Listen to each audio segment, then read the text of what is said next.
사실은 우리가 패권 경쟁까지는 아직 이르지 않았다고 보고 뭐 전략 경쟁 이런 말들을 쓰고 있지만 이게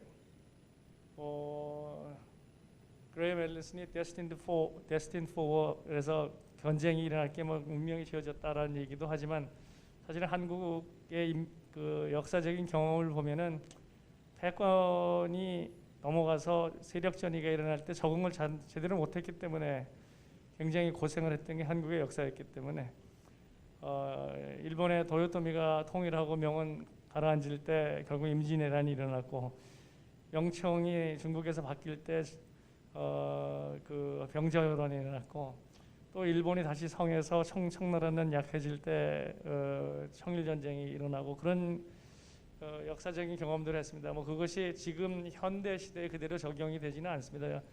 전 근대적인 국제 질서가 있었던 시절하고 지금 현대 국제 질서는 다르고 또 제국주의 시대도 아니고 더군다나 이제 핵이 있는 시대에 미중이 과연 전쟁을 할 건가라고 하는 것은 별도의 얘기입니다만은 우리가 모두 다 느끼다시피 미국하고 중국의 경쟁이 심화되면서 한국이 굉장히 그 틈새에서 고생을 하고 있는 것은 사실인 것 같습니다. 외교적으로 어느 편이냐라고 하는 것을 자꾸 강요받는 상황들이 실제적으로 나타나고 있고 거기에 있어서 그 선택을 압박을 하면서 그렇지 못할 때는 상당히 불이익을 가하는 상황들이 나타나고 있고 경제에 있어서도 미중 경쟁이 강화되면서부터 중국의 기술은 쓰지 말라든지 중국의 미국 중심의 글로벌 밸류 체인에 다시 재편하는 데 들어오라든지 하면서 그것도 선택을 강요당하고 또 과학기술 분야에 있어서도 어떤 기술을 사용하고 앞으로 미래의 먹거리를 어느 쪽으로 잡는가라고 하는 것까지도 미중 경쟁의 구도 속에서 생각을 해야 되는 그런 시점에 와 있기 때문에 사실은 미중 경쟁이라고 하는 것은 남의 얘기가 아니고 바로 우리의 코앞에 닥친 현실이고 또 우리가 살아가면서 바로 내일의 문제도 아니고 거의 오늘의 문제로 다가오기 때문에 미중 패권 경쟁 속에서 한국의 진로를 어떻게 잡아야 되는가라고 하는 게 굉장히 중요한 이슈라고 봅니다. 그래서 오늘 이 세션에서는 미중 패권 경쟁을 세 가지 분야로 조금 나눠서 외교안보 분야, 그다음에 경제통상 분야, 과학기술 분야 이렇게 세 분야에 나눠서 현재 어떠한 양상의 미중 패권 경쟁이 벌어지고 있고 그것의 원인은 뭐고 그런 맥락에서 한국의 선택은 어떤 것이 바람직한가라고 하는 것을 중심으로 토론을 이어갈 계획입니다. 외교안보 분야에서의 미중 경쟁은 우리나라에서 뭐 최고의 미중 관계 전문가이신 우리 정재호 교수님을 모셨고요. 그다음에 국제 통상 문제에서 전체 국제 질서의 변화를 미중 패권 경쟁의 시각에서 해석해줄 우리 또 안덕근 교수님이 최고의 권위자시고 과학기술 분야에 있어서는 우리 국가전략위원회의 위원이기서인 그 박상욱 선생님께서 미중 간의 과학기술 경쟁 속에서 한국은 어떠한 진로를 잡아야 되는가라고 하는 그 발표를 해주겠습니다. 그래서 우선은 그 분야들이 좀 다르기 때문에 각각 선생님들께서 한 15분 정도로 발표를 해주시고 그게 끝난 다음에 저도 질문을 드리고 또 상호 토론 패널 토론을 하겠고요. 그다음에 유튜브나 그 줌을 통해서 듣고 계신 분들은 채팅방이나 이런 걸 통해서 질문이 있으면 올려주시면은 그걸 수업해가지고 답변을 드리는 그러한 순서를 갖기로 하겠습니다. 세 분 선생님들께서 전부 다 PPT를 사용하시기 때문에 발표하실 때는 여기에서 PPT를 쓰시고 나머지 선생님들은 발표하는 동안 잠깐 내려가 계셨다가 세 분 발표가 다 끝나면 다시 올라와서 토론하는 그런 순서를 갖기로 하겠습니다. 그럼 먼저 정재호 선생님부터 부탁드리겠습니다. 좋은 자리에 불러주셔서 감사합니다. 아마 요즘 미중 관계를 연구하는 사람들보다 더 바쁜 사람들 없을 것 같습니다. 하루도 빠짐없이 미국과 중국이 많은 것들을 쏟아내고 있는 상황에서 방금 박철희 교수께서 얘기한 대로 격화되고 심화되고 있습니다. 제가 한 10장 좀 가까이 되는 PPT가 있는데요. 주어진 시간 안에 간략하게 말씀을 좀 드리도록 하겠습니다.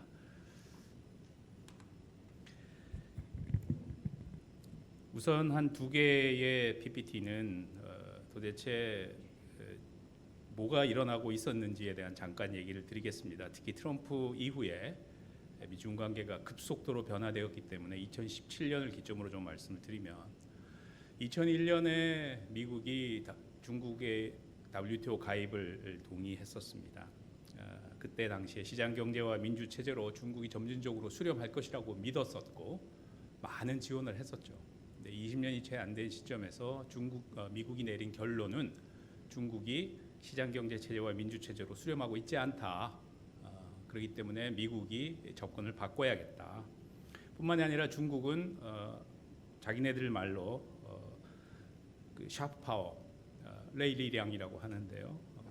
다양한 영역에서 많은 국가들에게 영국, 프랑스, 노르웨이, 필리핀, 한국, 일본, 베트남, 대만, 심지어는 팔라우에까지 제재를 가하는 그런 모습을 보여왔습니다. 뿐만이 아니라 많은 분들이 가치와 규범에서는 미국과 중국 사이에 별로 경쟁이 없다라고 얘기하고 있지만 실제로 중국은 차이나 모델, 중국 모시, 중국自治 Chinese governance, 중국 양본, Chinese 모델 또는 샘플 뭐 이런 개념을 사용하면서 실제로 많은 나라에서 중국의 가치와 규범과 가버넌스의 형식을 따를 것을 열심히 노력하고 있습니다. 뿐만이 아니라 특히 동아시아 영내에서 미국의 가장 중요한 안보 수단인 동맹의 고리를 약화시키는 노력을 하고 있죠. 대표적인 게 지금 필리핀이고 일부에서는 한국도 그 범주 안에 들어가 있다라고 생각하고 있습니다.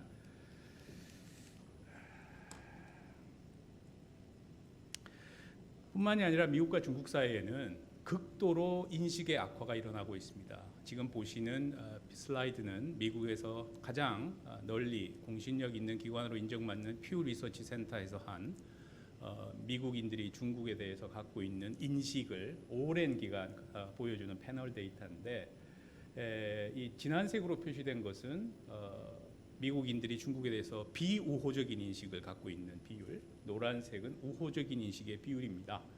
그래서 2012년 정도쯤, 즉 중국이 굉장히 공세적으로 변하게 된 시점부터 미국인의 중국에 대한 인식이 나빠지기 시작하면서 그 이후로 역전되고 있지 않습니다. 특히 트럼프가 대통령이 된 이후 미국인의 대중국 인식은 극도로 악화되고 있는 것을 쉽게 확인할 수가 있습니다.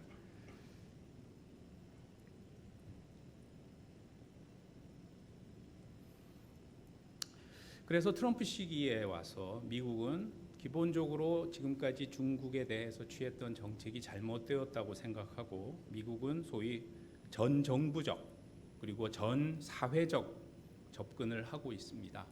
그래서 전 정부적이라 하면 미국 정부의 모든 부처들이 다 중국에 대한 이슈에 매달리는 것입니다.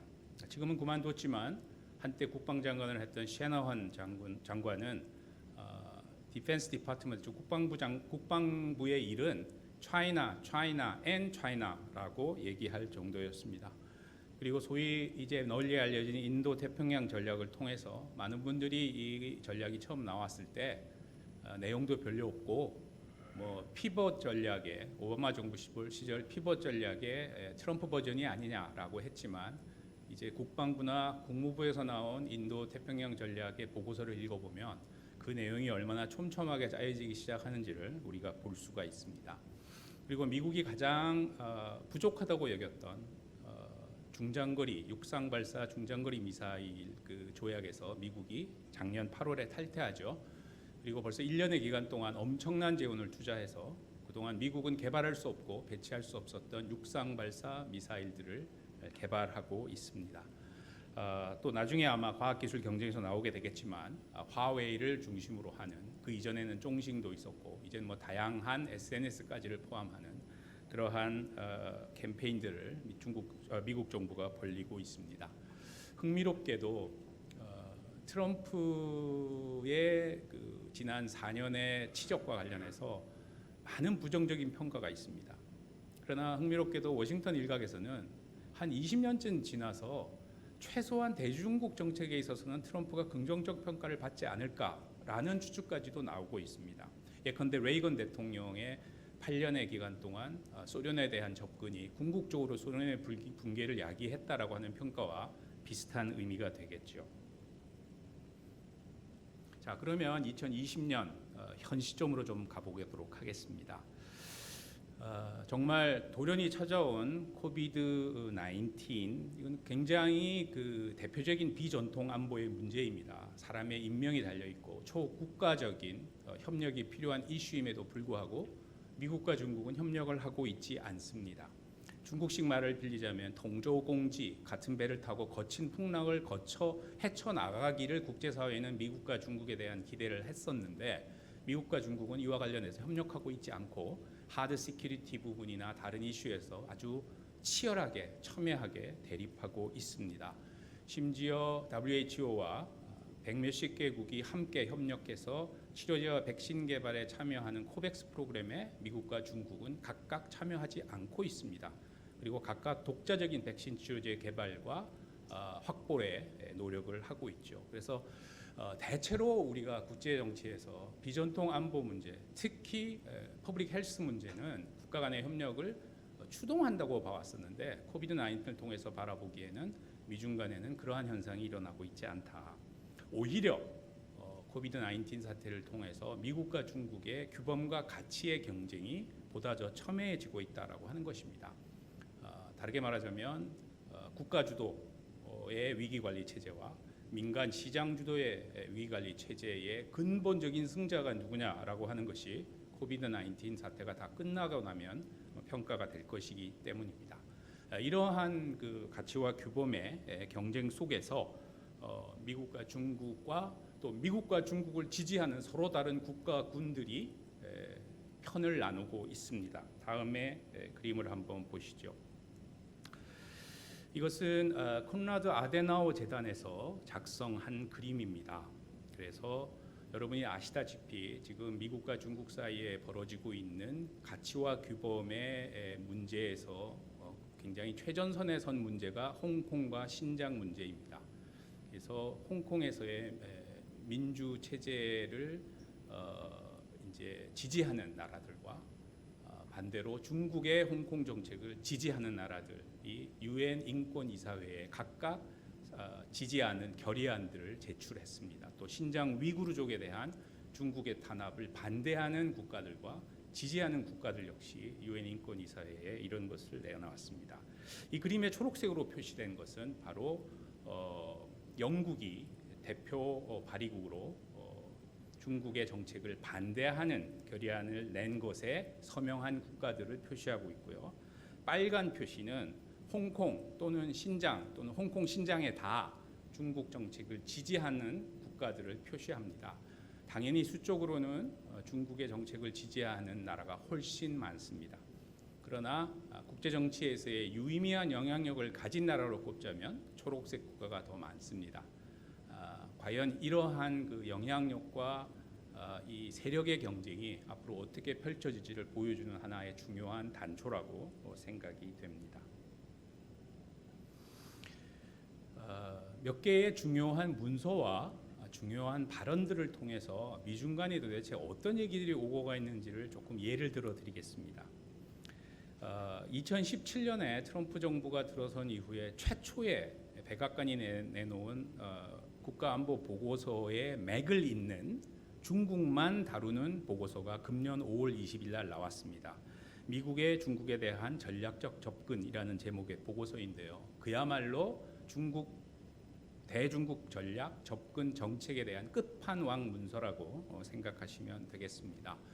중국을 전략적 경쟁자, 또 포식 경제, 그리고 수종주의 세력으로 적시하고 지금까지 미국 지난 20여 년의 미국 정부의 그 접근은 잘못되었고 앞으로 미국은 힘에 기반한 중국 다루기를 할 것이다라는 것을 명시하고 있습니다. 그로부터 나흘 후에 전인대에서 가진 기자회견에서 왕이 외교부 장관 국무위원이죠. 정부 당 쪽이 아니라 정부 차원에서 외교를 맡고 있는 가장 고위급인 왕이가 다음과 같이 얘기합니다. 미국의 어떤 세력들이 미중 관계를 하이제킹했다. 따라서 미중 간에는 여전히 협력의 여지가 남아 있다. 다만 미국이 끝까지 중국을 압박할 경우 여기에 골기라고 써 있는 중국은 끝까지 배짱을 가지고 붙을 것이다라고 얘기하고 있습니다.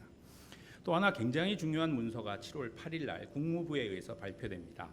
남중국해의 영유권 주장에 대한 미국의 입장이라는 것인데요. 여기서 역시 앞서 얘기한 5월 20일 문서의 대부분의 중요한 골간 내용들을 반복하고 특히 중요한 것은 이 지역에서 중국이 군사력의 우세를 통해 영유권 주장하는 것을 미국은 용납하지 않을 것이며 영내 미국의 동맹국들을 미국이 대변할 것이다. Speak for its allies라고 명확히 명시하고 있습니다. 그 바로 다음 날 왕이는 중국과 미국의 싱크탱크 논단에서 행한 기조 연설에서 다음과 같이 얘기합니다. 앞서에서는 어떤 세력이라고 그랬는데 이번에는 어떤 미국 친구들이 미중 관계를 하이제킹하고 있다. 여전히 중국은 미국을 대체할 의도가 없으며 미중 간의 협력의 여지는 남아 있다라고 하는 굉장히 디펜시브한 입장을 보입니다. 그러나 많은 미디어에서 간과하고 있는 것은 바로 이 왕이 부장이 스피치의 말미에 쓰고 있는 이 두 개의 사자성어입니다. 베이공스인 즉 잔안 그 벽에 걸려 있는 활이 술잔 속에 뱀처럼 보인다는 뜻입니다. 그건 무슨 뜻이냐면 친한 친구끼리 술을 한잔 하는데 술이 취하다 보니 벽에 붙어 있는 활이 술잔 안에 뱀처럼 보여서 친구를 믿지 못하게 됐다라는 거죠. 그러니까 미국이 제정신을 가진 합리적 선택을 못하고 있다라는 뜻입니다. 두 번째는 자오무지에빙 즉 풀이나 나무가 다 병사처럼 보인다는 뜻이죠. 그것 역시 사실은 미국이 굉장히 패닉하고 두려워한 상태에서 제대로 사태를 판단하고 있지 못하다라고 시니컬하게 얘기하고 있습니다. 그러면 코비드 근원 논쟁의 끝이 어떻게 될까요? 사실은 1월 달만 해도 중국 자신도 몇 주 동안 우한 바이러스라는 말을 썼었죠. 그러다 몇 주 있다가 그 말을 쓰지 말라고 하고 코비드 19이나 뭐 다른 얘기들을 하게 됩니다. 과연 이 논쟁의 끝은 과학이 낼 수 있을 것이냐? 과연 과학이 압도적으로 강한 정치의 영향력을 벗어난 독자적인 결정을 내릴 수 있을 것이냐? 치료제와 백신은 누가 먼저 개발할 것이냐? 지금 현재 중국은 상당히 디펜시브한 포스처를 취하는 것처럼 보여집니다. 그러나 국내 정치적인 측면에서 또는 시진핑의 개인적인 영향력과 관련된 부분에서 볼 때 이러한 전술적인 후퇴가 언제까지 가능할 것인지 굉장히 큰 질문입니다. 그 다음에 미국의 대선에서 누가 대통령이 되는지는 앞으로 어떻게 영향을 미칠 거냐. 지금 현재 나오는 추세는 바이든이 되더라도 약간의 세련도가 더해질 수는 있겠지만 전반적인 대중국 정책의 방향성이 바뀔 가능성은 없다라고 벨트웨이 내에서는 얘기하고 있습니다. 지금 중화권에서 많이 돌아다니는 농담 중에 하나가 오늘은 홍콩, 내일은 대만, 모레는 동아시아 이런 얘기들을 합니다. 지금 현재 홍콩에서 이루어지고 있는 강력한 주권과 연관된 강압적인 제재나 행동들이 대만으로 옮겨갈 가능성이 있고 궁극적으로는 동아시아로 옮길 가능성이 있다는 얘기들을 많이들 하고 있죠.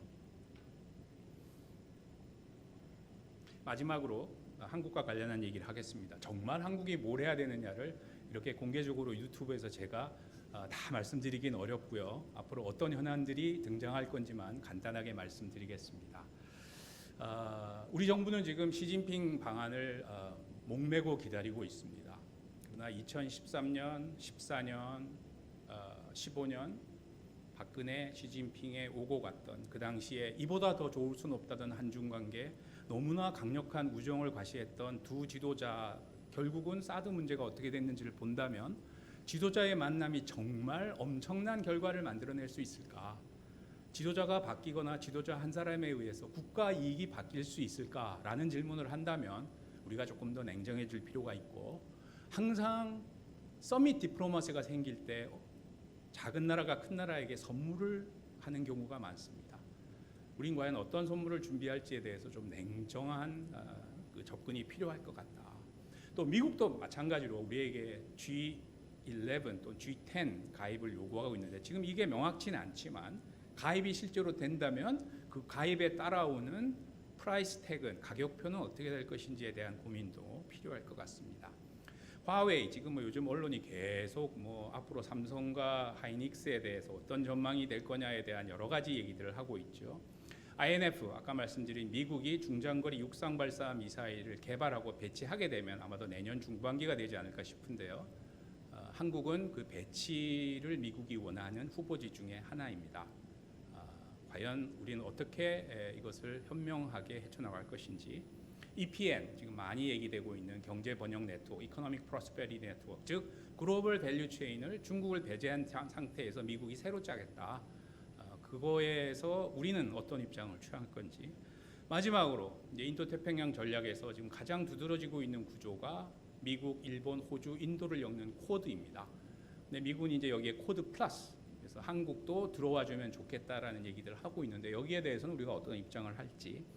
보다 중요하게는 2018년에 엄청난 희망과 기대로 시작됐던 북핵에 관련한 여러 가지 일들, 백일몽으로 끝난 거나 다름없는데요.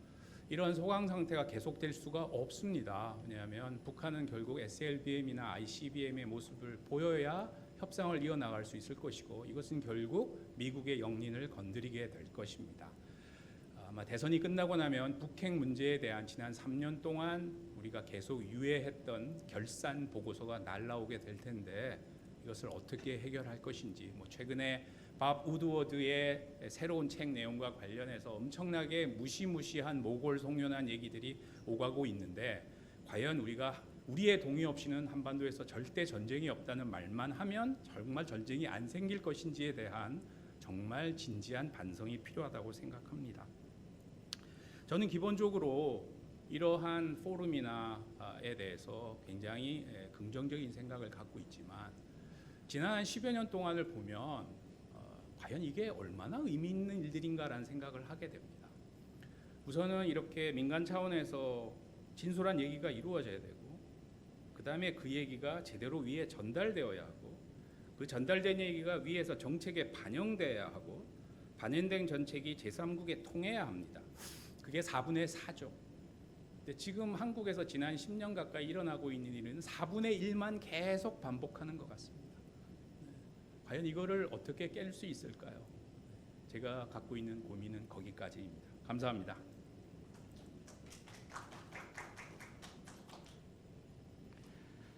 네, 국제대학원의 안덕근 교수입니다. 이런 좋은 자리에 초청해 주신 박철희 소장님과 서울대 관계자분들께 감사드립니다.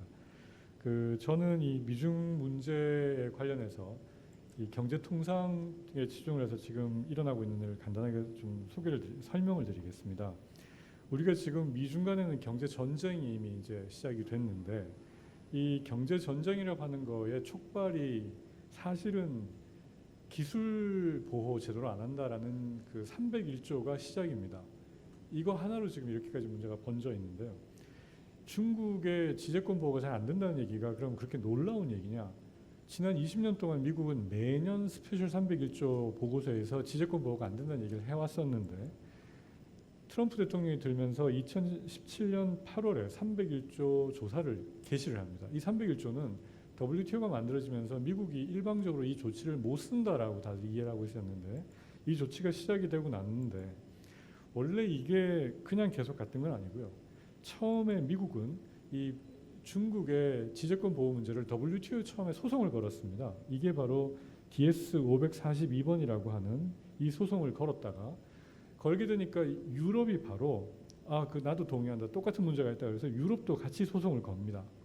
그랬는데 그 이후에 직후에 2018년에 이 보고서가 나오고 불법적인 기술 그 약탈이 상당히 팽배해 있고 이런 보고서가 나오면서 미국은 WTO 소송 거는 거는 포기하고 바로 일방적으로 무역 보복을 시작을 합니다. 무역 보복을 시작을 하고 나서 중국은 여기에 그대로 맞대응을 하고 있는데요. 지금 미국이 하고 있는 모든 조치에 대해서는 중국은 그대로 맞대응을 하고 있습니다.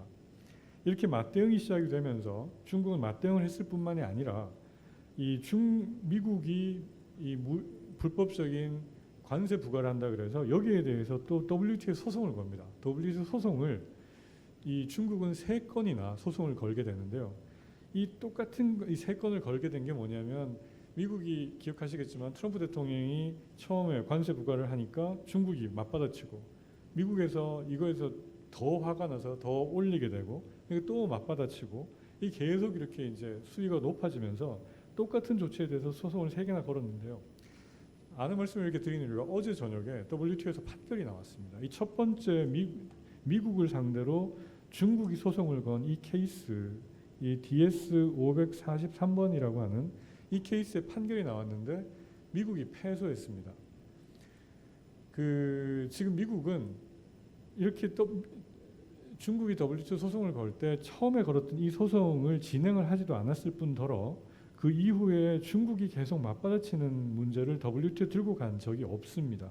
사실상 WTO는 포기하고 일방 조치로 넘어갔는데 중국은 이걸 끝까지 들고 와서 WTO에서 이겼는데 이러다 보니까 지금 문제가 심각해진 게 미국에서는 이 말도 안 되는 이런 조치를 하는 거를 이게 이제 대표적으로 왜 우리가 WTO에 들어가면 안 되는 거를 보여주는 케이스다라고 얘기를 하는 겁니다. 우리가 이렇게 하게 됐던 이유가 불법적인 기술 찬탈을 하고 그래서 미국 법을 동원을 해서 이거를 고치려고 했더니 WTO에서 우리가 안 된단다. 자 이제 WHO에서 지금 나오기로 했는데 WTO에서 공식으로 나올지 안 나올지 지금 이제 초재기에 들어가 있는데요. 이런 상황이 된 이유가 이게 사실 가트로 있는 한 50년 동안의 기간에서는 사실 이 가트라는 거는 이 공산권 국가들과의 체제 경쟁을 하는 상황에서 서구 시장 경제권들 간에 어떻게 보면은 그 차별적인 특혜 무역 체제를 가지고 체제 경쟁을 하는 경제적인 툴이라고 볼 수 있는 여기에 맞대응을 했던 코메콘과 중국은 여기에 대해서 사실은 상당히 피해를 본 셈이 되어 있습니다. 그러다가 지금 WTO가 95년에 만들어졌는데 소련이 붕괴한 이후에 이 붕괴한 이후에 WTO에서 가장 크게 벌어진 일이 뭐냐면 지금 한 36개 국가가 가입을 했는데 대부분이 구공산권 국가들입니다. 가트 체제에 체제 경쟁을 했던 구공산권 국가들을 다 받아들이면서 WTO가 굉장히 지금 큰 문제가 되어 있는데 2001년부터 2016년까지 지금 이 그림에서 보여주는 것처럼 이게 차이나 중국망이라고 하는 데서 이 가입 15주년을 기념하면서 그린 그림인데요. 이때까지만 해도 중국이 사실 전 세계 무역 체제, 글로벌 공급망 아니면 WTO 체제를 돌리는 중요한 이 톱니바퀴 하나다라는 것을 아주 잘 보여주고 있는데 이런 식으로 가던 이 중국이 지금 아까 우리 정재혁 교수님도 잘 설명해 주셨지만 WTO에 들어오면서 중국이 어떻게 할 거라고 생각했던 거하고는 완전히 반대로 간다는 게 지금 미국의 입장인 것 같습니다. 이러면서 지금 체제 경쟁과 경제 전쟁이 지금 벌어지고 있는데 이 통상 전쟁이 벌어지고 이 상황에서 한번 주목을 할 부분이 있으신데요. 한번 보시면은 이게 경기 상황인데 지금 우리나라도 그렇지만 특히 트럼프 대통령은 모든 경제 지표, 자기 정책의 경제 성과를 주식에다가 지금 맞춰놓고 있습니다. 근데 보시면 밑에 있는 게 미국이고 위에 있는 게 중국입니다만은 중국은 트럼프 대통령이 입각을 한 2017년부터 계속 이렇게 상황이 좋아지다가 2018년부터 아까 말씀드린 관세 전쟁이 시작되는 2018년부터 시장이 이렇게 꼬꾸라지기 시작을 합니다. 근데 미국을 보시면 이 레토릭에서는 관세 전쟁, 통산 전쟁이라는 얘기가 나던 그 18년에 미국 경제는 계속 성장을 합니다. 주가가 계속 뜹니다. IT 산업이 플랫폼 기업들이 엄청나게 커지고 쉘 오일, 쉘 가스로 이 중동만한 지금 어마어마한 에너지 자원이 개발이 되면서 미국 시장이 계속 성장을 하는 걸 보실 수가 있는데요. 이러다가 이게 꺾이기 시작한 게 2019년입니다. 2019년에 이 서로 간의 무역 보복이 좀 잦아드는 걸로 예상을 했다가 2018년 9월에 이 2천억 불에 대해서 10% 관세가 부과가 되는 상황까지 벌어지는데, 이때까지도 미국에서는 그냥 이게 트럼프 대통령이 좀 과하게 얘기하는 거고 이 경제에는 큰 영향이 없었습니다. 그래서 통상 분쟁이라는 거가 이 근본적인 이 경제의 흐름에 있어서는 큰 영향을 못 미치는 거라고 생각을 했었는데, 이거가 변곡점을 맞이하게 된 게 2019년 5월입니다. 미중 간의 경제적으로 이렇게 서로 수사가 오가고 험한 말들이 오갔지만, 그때 뭔가 합의가 될 거라고 예상을 하고 2019년 4월에 거의 합의가 된다라고 예상을 하고 있었을 때까지만 해도 이게 가던 그것이 2019년 5월에 결국은 이제 합의가 안 되는 걸로 나타나면서 이게 왕창 꺼지는 이런 모습을 보실 수가 있는데요. 이런 일들이 벌어지고 그 이후에 미국 경제가 계속 올라가는데, 중국 경제가 보시면은 2019년 후반에 이렇게 성장을 했다가 다시 꺼진 이후에 코로나 사태 이후에 지금 최근에 미국과 중국의 증시가 엄청나게 부양이 되는 걸 보실 수 있습니다. 이거는 근저에 깔린 지금 경제 정책의 문제가 아니라 코로나 이후에 이게 천문학적으로 풀어대는 막대한 무제한적으로 지금 풀고 있는 양적 완화의 효과로 지금 이제 이런 일들이 벌어지고 있어서, 이런 식의 경제 전쟁의 이 말미가 과연 어떻게 끝날 것인지에 대해서 경제학자들은 많은 지금 우려를 하고 있는 상황입니다. 미중이 합의를 앞으로 할 수 있느냐라는 건데, 이 2019년 초반에 합의가 되는 것처럼 얘기하고 당시에 150페이지에 달하는 합의 문서 초안이 만들어졌다가 결국 합의가 깨진 걸로 지금 되어 있는데요. 그 2020년 1월에 발표된 90페이지짜리 그 합의안이 발표됐을 때 그 내용을 간단하게 요약을 하면 이렇게 되어 있습니다. 이게 그 이제 연도별로 각 산업별로 어떤 거를 중국이 하겠다라는 그 합의가 되어 있는데, 사실 이게 양국 간의 무역 합의라기보다는 중국의 사실 그 주문서인데, 일방적인 주문 내역인데요. 근데 이게 저 오른쪽 그림을 제가 보여드린 이유가, 이게 처음에 발표가 되면서 상당히 많은 사람들이 우려를 했던 것이, 이게 현실적으로 그 달성을 할 수가 없는 목표입니다. 무역 전쟁이 시작되기 전에 일반적인 정상적인 상황에서의 그 중국이 미국을 수출했던 양, 미국이 중국으로부터 수입했던 양보다 30%를 더 수입을 해야 겨우 달성할 수 있는 수준의 합의를 한 건데, 그게 과연 가능하냐라는 게 이제 문제가 돼서, 저게 어차피 합의가 이게 이행이 될 수 없는 합의에 이제 사인을 하게 됐던 걸로 보여지고, 그래서 이제 그 많은 통상 전문가들이 보기는 저게 80년대 미국하고 일본 간에 벌어졌던 일과 굉장히 유사한 측면이 있었다고 봤던 이유는, 당시 일본이 미국 그 레이건 행정부의 여러 가지 압박에 못 이겨서 굉장히 과격한 합의를 하게 되는데요. 지금 우리가 아까 말씀하신 화웨이 같은 문제가 있었지만, 그 일본의 반도체 산업이 엄청나게 성장을 했던 그 당시에 반도체 협정이라는 걸 체결하면서 일본의 반도체 산업이 완전히 한번 꺾이게 된 그 기억이 있습니다. 이런 일들이 발생을 했는데, 당시에 그런 일이 벌어지는 와중에 그 일본 정부가 레이건 정부하고 합의했던 내용을 그 다음 해 레이건 행정부가 합의를 제대로 이행하지 않는다는 이유로 100% 보복 관세를 부과한 적이 있는데, 이제 그런 과거의 경험, 특히 이번에 트럼프 행정부에 있었던 통상 라인들이 당시 레이건 행정부에서 실제로 일을 했었던 사람들이 많은 점을 감안을 해보면, 저게 아마 그 올해 있는 대선을 앞두고 그 다시 한번 이 무역 보복 조치를 공식적으로 할 수 있는 빌미를 주는 것이 아닌가라는 우려를 했었는데, 지금 이미 올해 저게 전혀 이행이 안 되고 있다라는 보고서가 계속 나오고 있어서, 사실 지금 그 트럼프 행정부로서는 백지수표를 지금 가지고 있는 셈이 돼 있습니다. 이거는 아까 우리 저 정재호 그 교수님께서 이 미국 정부의 지금 대중국 그 여러 가지 전략에 대해서 설명을 잘 해주셨는데 이게 지난달에 폼페이오 국무장관이 발표한 클린 네트워크라는 전략입니다. 클린 캐리어, 클린 앱스, 클린 스토어, 클린 클라우드, 클린 케이블, 클린 패스라고 그래서 사실 지금 디지털 경제 전쟁을 벌이고 있는 여기에 이 디지털 경제 전쟁 선포를 한 거로 보여지고 중국이 들어가면 클린하지 않기 때문에 다 뺀다라는 얘기입니다. 간단하게 얘기하면 여기에 맞서서 아까 설명해 주신 것처럼 바로 이어서 중국에서는 데이터 안보 이니셔티브라는 거를 왕이 장관이 발표를 했는데 이게 과연 카운터 메저가 될 수 있을지는 모르겠지만 또 이때까지 해왔던 것처럼 지금 중국은 중국 나름대로의 카운터 메저를 발표를 한 바가 있습니다. 지금 여기서 무슨 일이 벌어지느냐? 사실 기존의 과거의 경험을 보면 경제적으로만 놓고 봤을 때 여러 가지 전략적인 문제도 있고 이따가 우리 박 교수님께서 이 과학기술 경쟁을 또 설명해 주실 텐데 경제적인 이해만 놓고 봐도 이게 80년도에 미국 경제가 급격하게 서비스 경제로 넘어가는 그 시기에 우루과이 라운드 협상이라는 걸 통해서 서비스 무역 협정이라는 걸 만든 경험이 있습니다.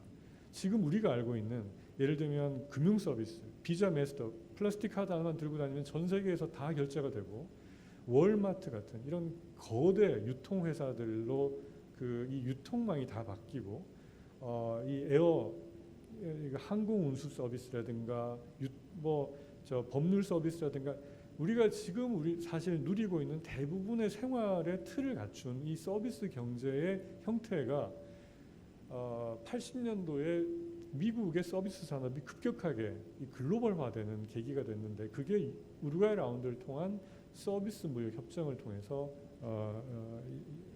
도달이 이게 확산이 된 바가 있습니다. 지금 벌어지고 있는 것은 바로 디지털 경제 전환을 맞이해서 미국이 디지털 무역 규범을 다시 확산을 시키고 있고 디지털 경제에 있어서 패권을 지금 잡고자 하는 건데요. 이 테이블을 보시면 그 상황을 잘 보여주고 있는데 불과 2009년 10년 전에 세계 10대 기업이라고 뽑으면 중국에 있는 석유 기업, 미국의 석유 기업, 중국의 금융, 미국의 유통 이런 것들이 전 세계를 장악을 하고 있었는데 작년 2019년에 세계 10대 기업을 뽑아보면 10개 중에 7개가 소위 말하는 플랫폼 기업이 되어 있습니다. 굉장히 빠른 시일 내에 전 세계 경제 지형이 지금 바뀌고 있고요. 저 7개 중에 5개가 미국이고 2개가 중국 기업입니다. 그래서 지금 미국은 지금 디지털 무역 협정이라는 것을 굉장히 빠르게 확산을 시키고 있는데 전혀 전례가 없는 들어본 적도 없는 디지털 무역 협정의 틀이 사실상 TPP 협정에 들어갑니다. 18개 조항으로 만들어진 그 이커머스 챕터가 들어갔는데 이게 지금 일본이 주도를 해서 베트남까지 포함을 시켜서 이게 이미 발효가 되어 있는 상황이고요. 그 이후에 미국은 그 TPP 탈퇴를 한 트럼프 대통령이 나프타를 개정한 USMCA에서 이 18개의 협정을 디지털 무역이라는 규범으로 만들어내는데 겉보기에는 18개 그 아티클이 그대로 있습니다만 그 내용에 있어서는 법적인 구속력이 한 2배쯤 올라가 있는 게 돼 있고 그 다음에 얼마 전에 미국과 일본이 상품 무역 협상을 하면서 기본적으로 상품 무역 시장을 어떻게 일본이 더 개방할 거냐에 대해서 합의를 했는데 거기에 유일하게 하나 더 별도의 무역 협정이 붙어 있는데 그게 디지털 무역 협정입니다. 지금까지는 사상 최초로 별도의 독립적인 디지털 무역 협정이라는 것을 일본과 만들어내면서 지금 WTO를 통해서 확산시키려고 하는 디지털 무역 협정의 토대를 갖춰 놓았는데 여기서는 지금 사이버 안보, 정부 자료 공개 이런 것들뿐만이 아니라 블록체인이나 이런 내용들까지 굉장히 확장이 되어 있고 얼마 전에 뉴질랜드, 칠레, 싱가포르이 체결을 한 디지털 이코노믹 파트너십 어그리먼트에서는 놀랍게도 43쪽의 어마어마한 디지털 무역 협정이 만들어지면서 AI라든가 굉장히 광범위한 디지털 경제 전환 전반에 걸친 무역 협정을 만들어 놓고 있습니다. 지금 이런 상황에서 미국은 계속 그 보호주의 조치를 강화를 시키고 있는데 지금 코로나까지 겹치면서 우리 국내 기업들은 이 코로나의 위기 상황에 대처하기 위해서 현금 보유를 늘리고 여러 가지를 하고 있습니다만 이것이 지금 반덤핑 이 조치에 걸리게 되면 이게 생산 단가를 높이는 효과를 초래해서 지금 국내 기업들이 굉장히 큰 피해를 겪는 이런 상황이 되어 있고요. 얼마 전에는 이제 국가 안보를 이유로 미국에서 계속 시장을 막고 있는데 예를 들면 변압기 같은 거, 변압기를 얼마 전에 국가 안보 이유로 미국에서 막았는데 이 변압기를 처음에 막았을 때는 이게 특수 철강 시장을 막기 위한 이 우회를 막는다고 생각했는데 그게 아니고 변압기는 미국의 글로벌 그리드망에 들어오는데 이 변압기에 지금 5G하고 똑같은 문제입니다. 여기에 뭔가 심어져 있어서 이게 오작동을 일으키는 경우에는 미국의 전력망에 문제가 생길 수 있다. 그래서 진짜 이 문제는 심각한 국가 안보 사안으로 지금 다루고 있습니다. 그래서 모든 일반적인 경제 통상의 내용을 국가 안보 문제로 다루기 시작을 하면서 통상적인 일반적인 무역 관계가 전부 다 뒤집어지기 시작을 하고 있습니다. 지금 우리 국내 산업계에서 유의해야 될 부분이 이 환율 문제인데요. 이제 이 문제가 환율로 지금 번지고 있는데 이 보시면은 지금 중국의 환율 조작 문제를 계속 미국에서는 이제 정조준을 하고 있는데 이 환율 관련해서 중국 위완화의 평가 절하 상황이 이렇습니다. 이 통상 분쟁이 격화되던 이 시기에 미국에서 계속 관세를 부과를 하니까 환율을 이렇게 평가 절하를 해서 한 번에 이 효과를 관세 효과를 다 무력화시키는 조치를 한다고 그랬는데 지금 이런 문제들이 벌어지고 있습니다. 근데 우리나라가 보시면 2018년부터 지금까지 평가 절하된 이 상대적인 퍼센테이지가 사실은 중국보다 더 높습니다. 근데 이게 전 세계가 다 그런 게 아닌가라고 생각하시면 그렇지 않고요. 이게 지금 위에 있는 게 일본인데 일본 엔화의 환율을 보시면 지금 상황이 안 좋아지면서 다들 계속 쭉 최근에 평가 절하가 됐을 거라고 생각하는데 아닙니다. 이제 이런 상황이고 심지어 지금 최근에 중국의 대안으로 떠오르고 있는 베트남 시장을 봐도 베트남의 동에 대한 환율도 최근 지난 한 2년 동안은 굉장히 안정적으로 유지가 되는 걸 보실 수가 있습니다. 그래서 사실 환율에 대한 위험성이 중국을 겨냥을 하고 있지만 이 한국이 같이 지금 피해를 볼 소지가 있고 지금 마지막으로 간단하게 보여드리는 건 아까 말미에 정 교수님도 말씀하셨지만 지금 향후에 어떤 일이 벌어질 거냐라는 건데 지금 WTO가 만들어지는 80년대 서비스 산업을 장악하려는 미국의 정책은 WTO로 해서 모든 국가를 모아가지고 같이 가는 거였는데 지금은 안 그렇습니다.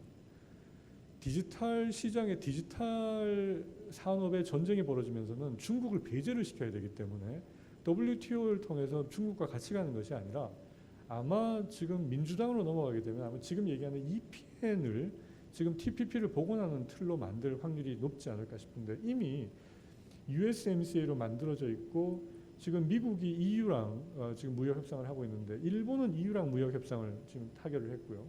지금 이 국가들의 EPN을 묶인 국가를 보시면 TPP에서 그동안 사실 조금 관심이 없었던 뭐 브루나이라든가 말레이시아라든가 칠레, 페루 이런 데를 빼고 정말 핵심 이해 국가들만 모아서 이렇게 가고 있습니다.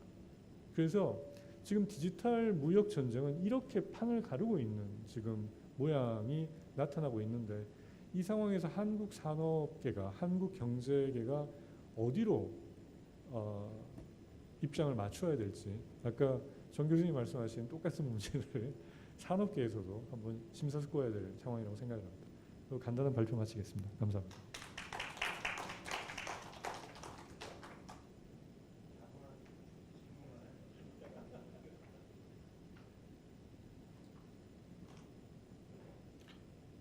예, 안녕하십니까.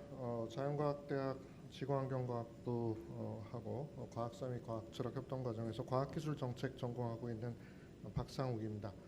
이렇게 좋은 행사에 또 과학기술 관련된 얘기를 할 수 있도록 불러주셔서 진심으로 감사드립니다. 저는 사실 뭐 미중 관계뿐 아니라 국제 관계 자체에 대해서는 전문가가 아닙니다. 과학기술 혁신이라든지 과학기술 지식의 관점에서 미중 간 과학기술 경쟁을 한번 돌아보고 한국의 선택에 대해서 간략하게 말씀을 드리도록 하겠습니다. 앞에 두 분 선생님 발표하고는 좀 상당히 결이 다를 것 같아서 어떻게 보면은 신선하실 수도 있고 생뚱맞으실 수도 있을 것 같습니다. 저는 결론부터 말씀을 드리겠습니다. 최근에 한국이 선택할 수 있는 나라다 이런 멘트가 좀 유행을 하고 있는데요. 과학기술 차원에서도 과연 선택할 수 있는 나라인지 제가 단언컨대 말씀드리는데 선택할 수 있는 나라가 아닙니다. 이미 선택이 많이 기울어져 있는데요. 정치, 외교, 안보, 경제, 통상 그 어떤 분야보다 과학기술 분야의 경우는 미국 쏠림 현상이 너무나 심각한 상태입니다. 돌이키기 어려울 정도고요. 따라서 과학기술 분야에서는 중국을 선택할 수 있다라는 선택지는 현재로서는 성립하지 않습니다. 중국은 한국의 최대 교역 상대국입니다. 과학기술 측면에서도 그러면 공동체적인 관계인가? 아닙니다. 일부 첨단 기술 분야에서 우리가 좀 낮게 봤던 중국이 한국을 앞서고 있습니다. 그러면 과거 우리 샌드위치 위기론에서 그랬듯이 중국의 부상은 반드시 한국의 몰락을 가져오는가? 아니라고 말씀드리고 싶습니다. 그리고 미중 사이의 양자택일은 적어도 과학기술 분야에서는 필수가 아닐 수 있다라는 말씀을 드리고자 합니다. 이 내용에 대해서 결론은 이미 말씀을 드렸지만 좀 팩트와 함께 말씀을 드려보도록 하겠습니다. 먼저 미중 간 과학기술 경쟁의 양상입니다. 중국의 경제 성장과 더불어서 약간 어떻게 보면 한국식 모델을 채택을 하고 있습니다. 연구 개발을 늘리고 있습니다. 그러니까 중국은 더 이상 생산 기지로 그치는 나라가 아니고요. 연구 개발을 많이 하고 있고 기술 혁신이 중심이 되는 산업 구조로 가져가려고 의도적으로 노력하고 있는 나라입니다. 연구 개발 지출이 세계 2위가 됐고 계속해서 증가하고 있는데 미국을 비롯한 선진국들은 연구개발 투자 증가율이 답보 상태인 점을 감안한다면 매년 10% 이상 R&D 투자를 늘리고 있는 중국이 조만간 세계에서 가장 R&D 투자를 많이 하는 나라가 될 것이 확실시됩니다. 빠르면 내년에 세계 1위가 될 것으로 예상이 됩니다. GDP 대비 연구개발 투자도 굉장히 높은 편입니다. 2.15%면 한국이 보기에는 낮다. 왜냐면 우리나라는 5%라거든요. 작년 기준으로 거의 5%에 육박하는 세계에서 압도적으로 GDP 대비 R&D 투자를 많이 하는 나라라서 2.15%면은 낮다고 생각할 수 있는데 이 2.15%는 대부분의 선진국들보다는 높은 수준입니다. 그래서 굉장히 R&D를 많이 한다라고 말씀드릴 수 있겠고요. 본격적으로 과학기술 기반의 성장하는 산업국가로 거듭나려고 하고 있습니다. SCI 논문 수는 기초과학의 역량이나 활동의 지표입니다. 사실 역량보다는 활동의 지표라는 게 더 맞는데요. 아웃풋 지표입니다. SCI 논문 수는 이미 세계 1위가 되었습니다. 워낙 연구자 숫자가 많기 때문에 논문도 많이 쓰고 있습니다. 논문 수는 중국이 1위입니다. 특허의 경우는 사실 여러 가지 매저가 있습니다. 그런데 사실 저희 과학기술정책학계에서는 각국의 자국 특허는 사실은 카운트를 하지 않습니다. 빅마켓 특허, 3국 특허만 카운트를 합니다. 미국, 유럽, 일본 3국 특허만 카운트를 하는데요. 그중에 대표적인 게 이제 USPTO 미국 특허청 데이터인데 이 경우는 미국이 자국 특허청이 되기 때문에 미국을 좀 빼고 보시면 되는데요. 2등이 일본, 3등이 유럽연합, 그리고 4등이 한국입니다. 그리고 중국이 거의 이제 한국을 따라잡고 있어서 이 경우는 이제 미국 특허청에 특허가 나간다라고 하는 것은 거의 세계 수준의 기술이란 뜻이거든요. 거의 한국이랑 비등비등한 정도로 따라잡았다고 말씀드릴 수 있겠습니다. 첨단 기술 특허, 4차 산업혁명 분야, 인공지능 분야, 그 외에도 앞으로 유망할 것으로 생각되는 뇌 분야라든지 드론 이런 부분들은 중국이 대부분 미국을 앞서 있습니다. 이게 니온 게이저의 신문에서 얼마 전에 발표를 해가지고 한바탕 발칵 뒤집혀진 그 그림인데요. 사실 좀 과장이 있습니다. 이거는 이제 중국 자국 특허가 포함이 되어 있고요. 질적인 부분까지 평가를 하게 되면은 아직도 여전히 압도적으로 미국이 전 분야에서 특허의 품질은 1위입니다. 어쨌든 약간 과장이 돼 있다 해도 시사하는 바가 굉장히 큽니다. 일본에서는 이 그림을 띄워놓고 중국이 1등이다 뿐 아니라 한국에게도 대부분의 분야에서 뒤져 있다. 일본이 이제 2등도 3등도 아니고 4등이다 이러면서 일본 스스로 위기의식을 고조시켰는데요. 뭐 약간의 과장은 있습니다만 중국이 아주 빠르게 올라오고 있는 것은 사실입니다. 특히 우리 서울대 경제학부 이근 교수님 최근 분석에 따르면 기술 수명 주기가 짧은 분야, 빨리 따라잡을 수 있는 분야, 기술 변화 속도가 휙휙 바뀌는 분야에서는 중국이 아주 빠른 성장세를 보이고 있고 거의 세계 정상급으로 올라서고 있다는 얘기입니다. 반대로 아주 오래 걸리는 분야, 뭐 바이오, 제약 이런 분야라든지 기계공학이라든지 자동차라든지 이런 부분은 축적이 중요하거든요. 그런데 그런 분야에서도 저희 또 공대 이정동 교수님 분석에 따르면 중국이 빠른 속도로 축적을 통해 따라오고 있다라고 분석을 하고 있습니다. 또 기업의 경우에서도 우리가 플랫폼 기업들 얘기가 많이 나오고 있는데 미국의 구글, 아마존, 페이스북, 애플, 가파라고 그냥 인터넷 세상에서 부르는데 바이두, 알리바바, 텐센트, 화웨이가 또 바스라고 이렇게 불리는 굉장히 비슷한 어벽에 있는 기업들이거든요. 규모에 있어서는 크게 차이가 나지 않고 첨단 과학기술 경쟁력 부분에서도 중국 기업들의 약진이 두드러지고 있습니다. 특히 인공지능 분야 또 빅데이터 분석 분야에서 중국의 약진이 아주 두드러지고 있습니다. 지금 이 표는 CS 랭킹이라고 해가지고 미국에서 컴퓨터 사이언스 분야만 대학을 평가하는 그 랭킹인데요. 붉은색 음영으로 처리되는 게 전부 중국 대학들입니다. 중국 대학들이 이렇게 상위에 랭크하는 이유는 아주 무지막지할 정도로 그 교수, 연구원 그리고 전공하는 대학원생이 많습니다. 그야말로 인해전술적입니다. 인공지능 분야에서 중국이 이렇게 약진하는 이유는 몇 가지가 있는데요. 일단은 인공지능의 어떤 기술적인 패러다임 자체가 논리회로나 알고리즘 중심에서 딥러닝으로 바뀌었기 때문에 데이터가 많을수록 무조건 유리한 면이 있습니다. 또한 인공지능이 일반 대중의 어떤 생각과는 달리 좀 노동집약적인 면이 있습니다. 사람 손으로 다 수정하고 이런 부분들이 있어서 사람이 많으면 굉장히 유리합니다. 세 번째로 선진국에서 개인정보 보호, 프라이버시 보호 이런 거가 상당히 강한데 중국은 상대적으로 약하고 산업에 활용하는 규제 또한 약하기 때문에 인공지능 기술이 빠르게 발전하는 토양을 갖추고 있다고 볼 수가 있겠습니다. 또한 산업뿐 아니라 국내 정치의 또 문제 그 분야에서도 활용이 되고 있는 것으로 알려져 있습니다. 하지만 미국도 만만치 않게 여전히 맨파워 면에서 인공지능이 미국이 가장 앞서 있는 것은 아직은 사실이 되겠습니다. 대학 순위를 보니까 사실은 좀 안타까운데요. 우리나라에서 가장 앞서 있는 인공지능 분야에서 대학이 지금 이 표에 보이지 않습니다. 표에 보이지 않는데 사실은 제가 저희 학교에 대한 예의로 공란으로 처리했습니다. 87위에 위치해 있습니다. 그래서 교수 숫자나 학생 숫자 등의 면에서 또 많은 차이를 보이고 있습니다. 이런 미국 과학기술 미중 과학기술 패권 경쟁의 양상은 아예 이제 기술 냉전이란 말이 공공연하게 양국에서 사용되고 있습니다.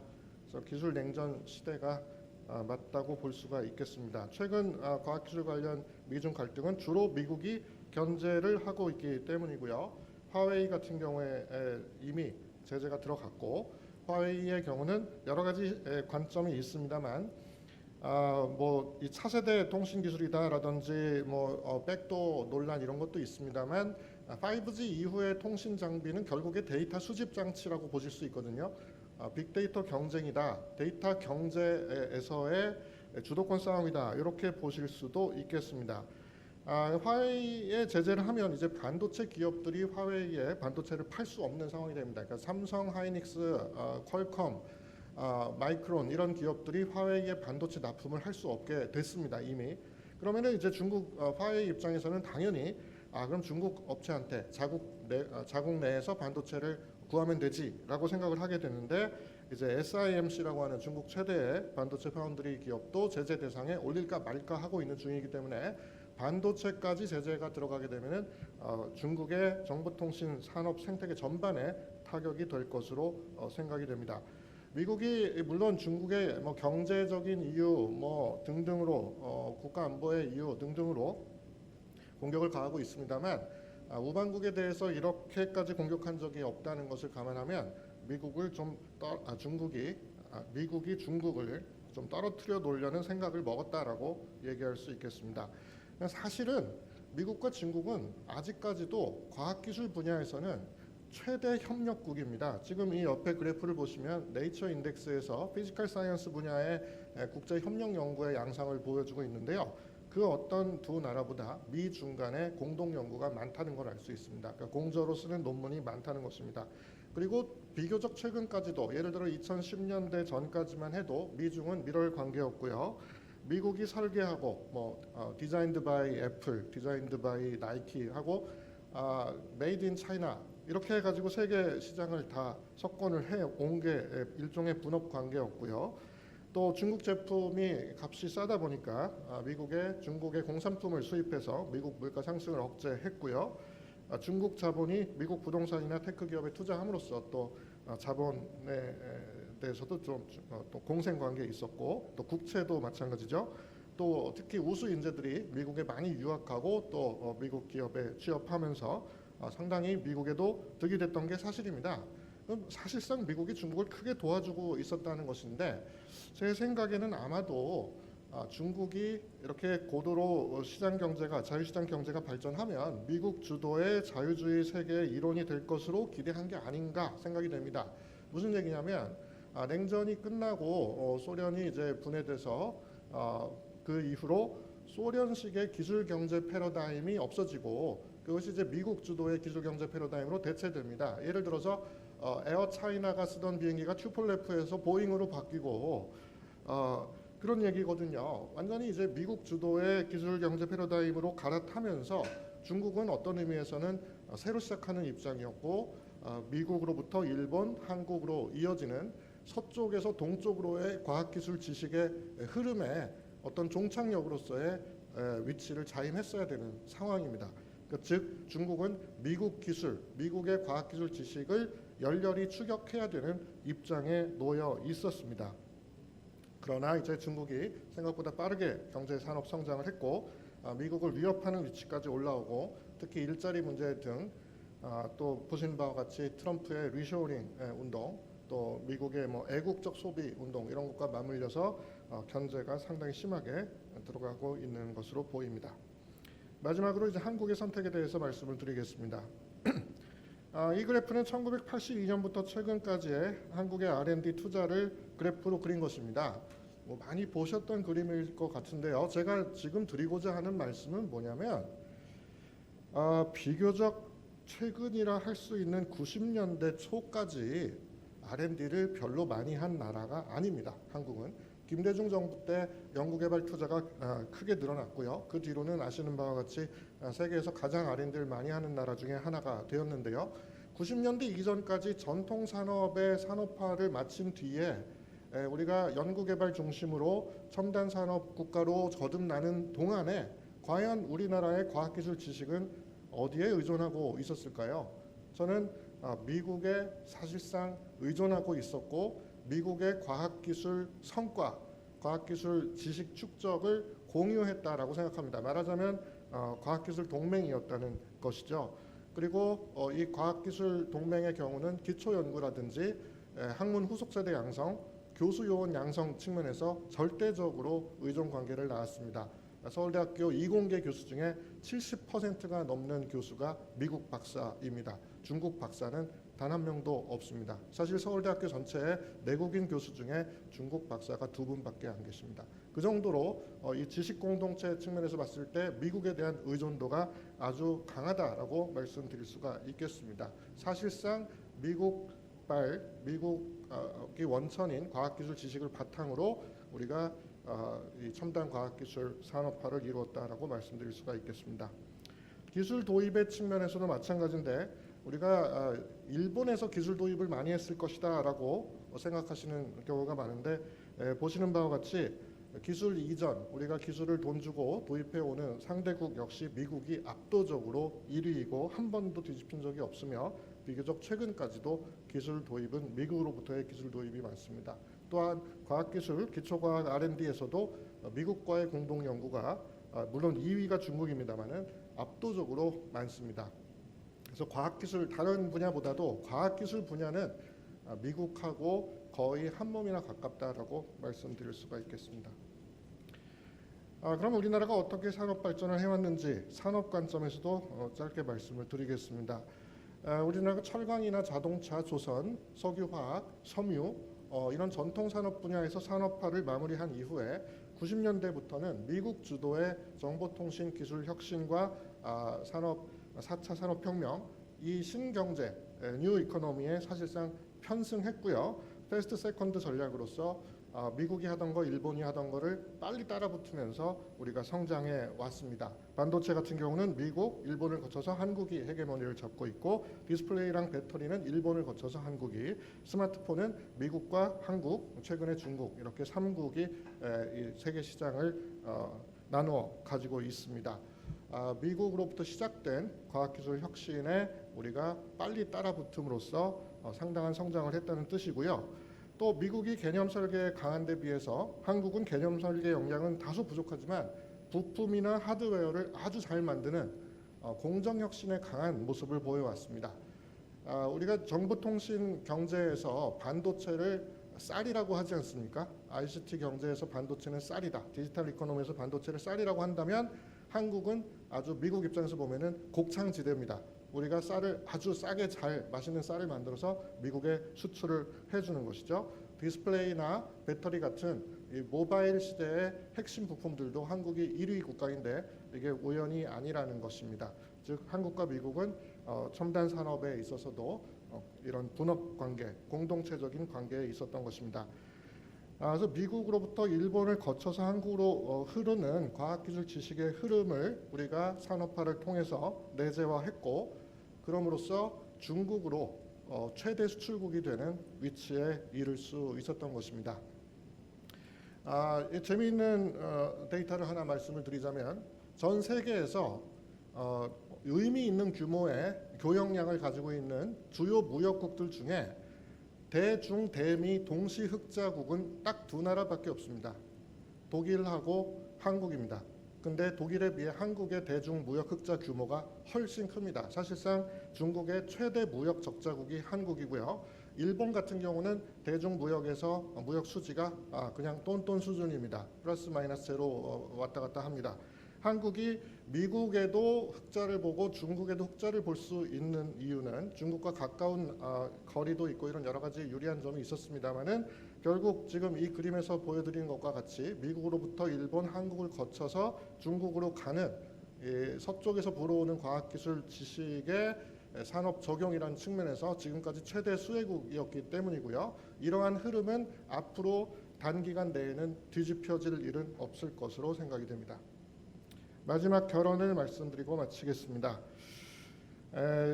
미중 냉전은 아무래도 일본하고 미국 관계를 좀 더 돈독하게 할 것으로 생각이 됩니다. 그리고 미국의 견제가 대중 경제가 계속되더라도 중국이 한국을 버리기는 앞으로는 상당 기간은 어려울 것으로 생각이 됩니다. 왜냐하면 미국발 과학기술 혁신, 과학기술 지식이 일본 거쳐 한국 거쳐 중국으로 들어오는데 중국 입장에서는 한국이 가장 편하고 가장 가격대 성능비가 좋은 파트너이며 쉽게 자기들을 버릴 수 없는 파트너입니다.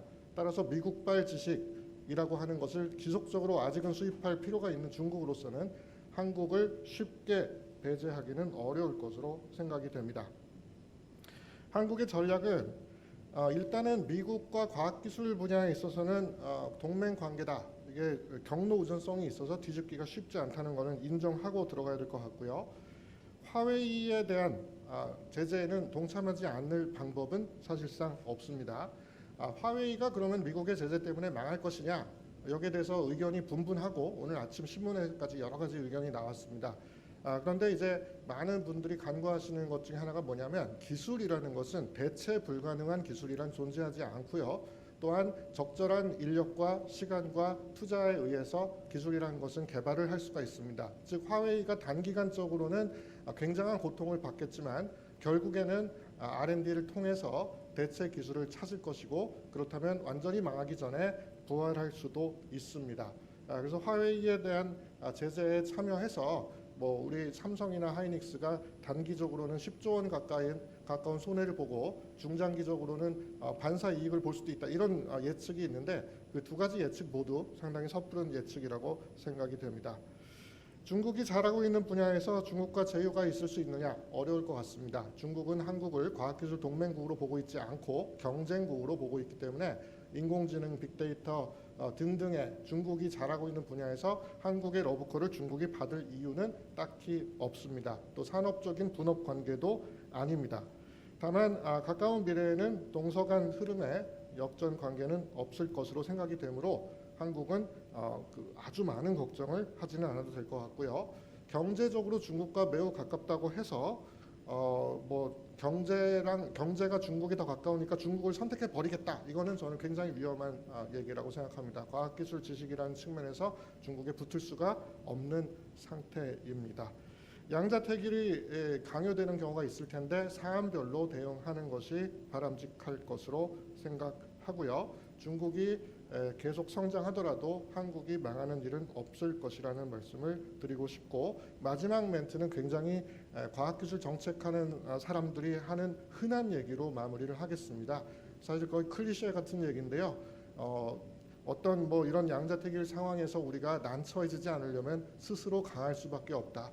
그러니까 연구개발을 더욱 열심히 해서 과학기술 경쟁력을 확보하자, 이런 아주 뻔한 말씀으로 제 발제를 마치도록 하겠습니다. 경청해 주셔서 감사합니다. 예, 감사합니다. 그 세 분 말씀하시는 거 정말 재밌게 들었습니다. 정재호 교수님하고 안덕훈 교수님 얘기하시는 거는 대충 예상이 가능했었는데 박사우 선생님 무슨 말씀하실까 그랬는데 안 시켰으면 큰일 날 뻔했다, 그런 생각이 들었습니다. 아주 잘 말씀을 해주셔서 감사합니다.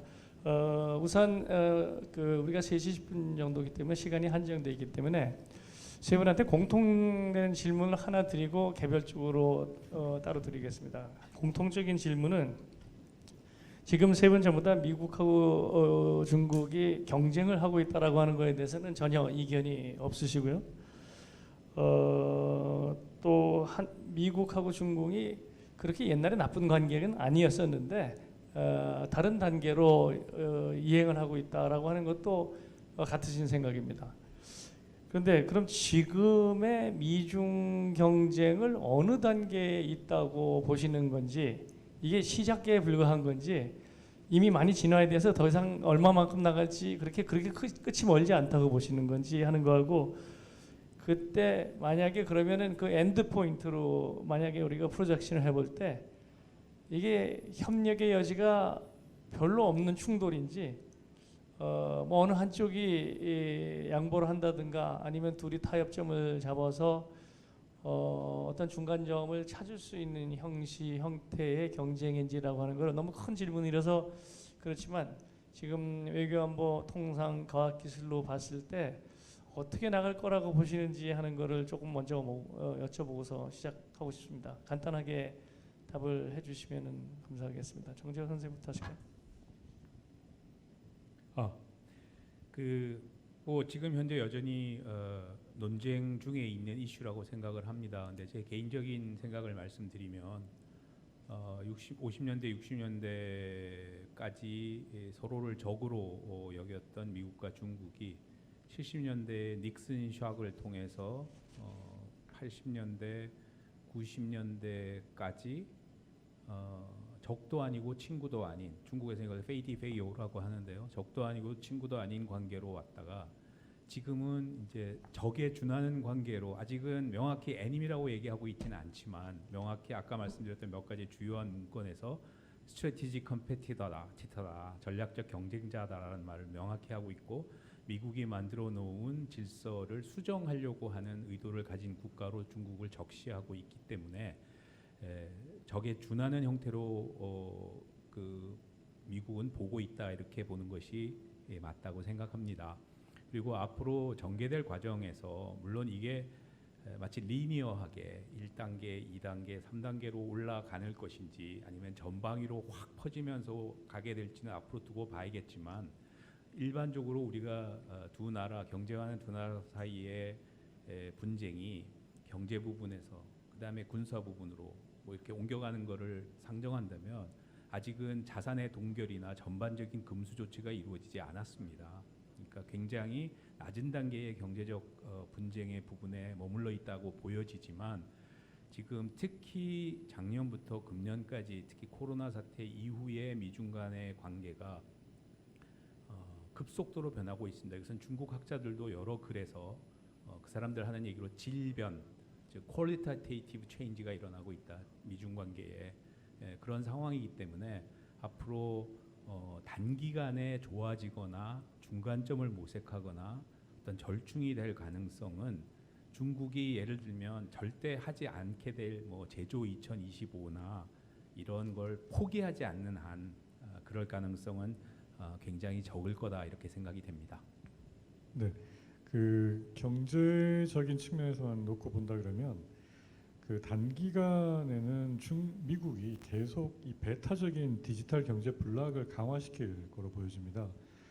그 아까 제가 마지막 그 발표에서 보여드렸던 그 그림대로 뭐 EPN이 베이스가 될지 아니면 모르겠지만 가급적이면 중국을 포함시키지 않는 형태의 이 디지털 경제 블록을 계속 만드는데 왜냐하면 이거를 강화시키면서 여기다 지금 가장 기본으로 들어가 있는 내용들이 데이터 프리 플로우, 그다음에 클라우딩 컴퓨팅, 서버 로컬라이제이션을 금지하거나 이런 것들인데 이거는 지금 그 중국에서 하고 있는 기본적인 이 산업 정치의 그 국가 안보라고 생각하는 영역을 다 바꿔야 되는 상황이라서 그러면 지금 구글과 뭐 페이스북과 이런 것들이 지금 다 열려야 되는 것이고 미국의 이 아마존이나 마이크로소프트가 하는 그런 클라우드 컴퓨팅 사업이 중국 그 어마어마한 시장을 마음대로 왔다 갔다 할 수 있게 만들어야 되는데 이런 것들이 중국에서 그걸 수용한다는 거는 단기간 그 완전히 이게 산업 변혁이 이루어지기 전까지는 쉽지 않은 걸로 보여지기 때문에 이런 경쟁이 상당히 오래 갈 걸로 보여지고요. 근데 과연 그런 식으로 밀어붙이는 것이 현실적으로 가능하고 과연 그렇게까지 끝까지 갈 수 있느냐는 좀 더 두고 봐야 될 문제인 것 같지만 지금 방향은 그렇게 밀어붙이는 걸로 보여집니다. 예, 주신 질문에 대해서 말씀드리자면은 저는 이제 시작 단계라고 생각을 하고요. 앞으로 중국이 과학기술이 더 발전함에 따라서 아마 전선이 확대될 것으로 생각이 됩니다. 그리고 심화될 것으로 갈등이 심화될 것으로 생각이 되고요. 그럼 언제 끝날 것이냐? 과거 사례를 보면 이제 그 미국의 과학기술이나 경제 산업 분야에서 턱밑까지 쫓아왔던 나라를 보면은 이제 일본을 들 수가 있습니다. 일본이 이제 60년대 후반에 이미 세계 2위 경제 대국이 되고 80년대 초쯤 되면은 상당히 미국의 턱밑까지 쫓아오게 되는데 일본에 대해서는 미국이 군사적인 영향력이 확실하게 있었고 사실상 군사적으로 거세된 상태였고 일본이 또 이 야심을 드러내지 않고 숨기고 미국을 잘 계속 그 협력을 했지 않겠습니까? 근데 중국은 이 군사적으로 미국이 제어가 안 되고 있고 야심을 또 드러내는 스타일이기 때문에 이거는 받아들이기 어려울 거라고 생각이 됩니다. 그러면 언제 끝날 것이냐? 좀 엉뚱하게도 저는 중국이 아예 더 발전을 해서 거의 과학기술력에 있어서 미국과 대등한 입장이 되면 주거니 받거니 할 게 있으면서 그때쯤 되면은 어느 정도 끝날 것이다라고 생각이 됩니다. 지금으로선 미국이 때리는 건 중국이 맞고 있는 수밖에 없는데요. 물론 과학기술 외적인 것으로 보복 조치를 상응하는 보복 조치를 할 수 있겠습니다만은 근데 중국이 정말로 대등한 입장이 돼서 미국도 아쉬운 게 과학기술 측면에서 아쉬운 부분이 생긴다면 오히려 타협점을 찾을 수 있지 않을까 생각합니다. 네, 그 세 분의 말씀을 들으니까 우리가 정말 경각심을 더 가져야 되겠다. 앞으로도 기본적으로 경쟁은 격화가 된다. 언제 끝날지는 모르지만 그렇기 때문에 한국한테도 굉장히 힘든 선택들이 다가올 텐데요. 우선 세 분한테 두 문제 대응 말고 좀 현상에 대해서 한 두 문제씩 좀 질문을 드리겠습니다. 정재훈 선생님께는요, 그 중국이 동맹의 고리를 약화하려는 움직임을 보이고 있다라는 말씀을 하셨는데 사실 저희들이 뭐 사드의 보복 같은 경우를 봐도 거의 사실은 안보 문제에 대해서 중국이 그 얘기를 하기 시작한 것도 그건 좋은 이해가 되지만은 한미 동맹의 고리를 조금 약화시키려고 하는 거는 사실인 것 같은데 궁극적인 목표가 어디에 있다고 보시는지요? 그게 그 한국이 미국하고의 동맹에서 비교적 약한 고리에 있으니까 한번 건드려 보는 수준인지 중국이 한국을 그냥 순응하는 나라로 만들려고 하는 순치 전략 정도인지 아니면 아예 그 미국을 밀어내고 중국에 편입시키려고 하는 장기 전략이 있는 건지 그걸 어떻게 보고 계시는지 하는 거 좀 여쭤보고 싶고요. 두 번째는 이제 아까 그 코비드 19 이후에 그 미국하고 중국이 popularity competition 인기 경쟁을 하고 있다고 보시는데 이게 사실 뭐 어떤 사람은 코비드 때문에 중국이 오히려 그 떴다라는 사람도 있고 그렇지 않다라는 사람들도 있고 그렇기 때문에 이 미중의 인기 경쟁에서 미국하고 중국이 가지고 있는 각각의 강점과 약점이 있다면 어떤 걸 보이시는지 하는 걸 한번 여쭤보고 싶습니다. 안덕근 교수님한테는요, 아까 그냥 우리 세계 경제 흐름을 아주 간단하게 쭉 잘 정리를 하셨는데, 그러니까 서비스 경제로 전환하는 데에서 유로그레이라운드로 오고 디지털 경제로 전환하면서 완전히 다른 걸로 전환하고 있는 부분에 대해서 쭉 설명을 해주셨는데, 아까 그 EPN 그림 이렇게 그리시면서 한국을 넣어놓으셨거든요. 근데 이게 정확하게 들어가 있는 건지 사실관계를 좀 확인을 해야 되겠어요. 그 정부 입장에서는 좀 애매하게 두고 있는 느낌을 둬가지고 또 미국에서 보면은 중국에 하고 이 무슨 탯줄을 못 긁고 있는 것처럼 계속 왔다 갔다 그냥 애매모호하게 그냥 전략적 모호성을 두고 있는 것처럼 보는 사람들이 많기 때문에 그 한국이 과연 그 디지털 아까 말씀하신 대로 중국을 배제하려는 전략은 미국은 분명히 하고 있는데 한국은 그 네트워크에 제대로 포함이 되어 있는 건지 하는 게 좀 궁금하고 한일 문제 그거 말씀하시는 거 보고서 상당히 충격적인데요. 중국하고 우리가 비슷하거나 오히려 더 강하고 오히려 다른 나라들은 그런 그 환율 조작국이랄까 뭐 이런 게 없는데 이 부분에 대해서는 우리가 무슨 손쓸 방법이 있는 건지 이게 한국의 수출 경쟁력을 유지하고 그러기 위해서 그냥 그 부분을 그냥 그렇게 유지를 해야 되는 건지 아니면 다른 방법이 있을 수 있는 건지 하는 거 여쭤보고 싶고요. 박상 교수님한테는 그 AI 빅데이터에서 이제 미중하고 하면서 쭉 말씀을 주시는데 아까 말씀하신 대로 중국이 뭐 그 체제라든가 프라이버시라든가 노동력이나 샘플 사이즈에서 굉장히 그 경쟁력이 있다라고 하는 거를 사람들이 많이 하는 얘기인데 이거 장기 롱텀 프로젝션을 해봤을 때 AI 빅데이터 이런 부분에서 미중 경쟁력의 장래는 어떤 쪽으로 흘러가실 거라고 보시는지 하는 거는 하나 여쭤보고 싶고요.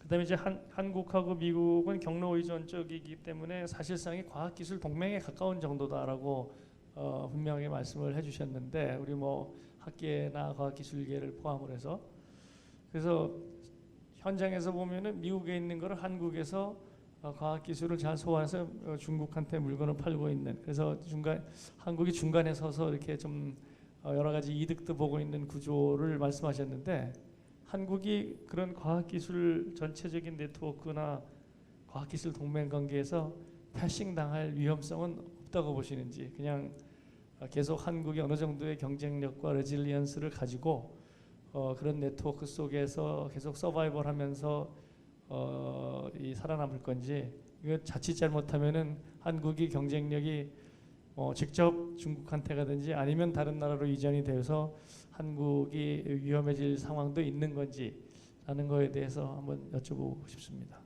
정재호 선생님.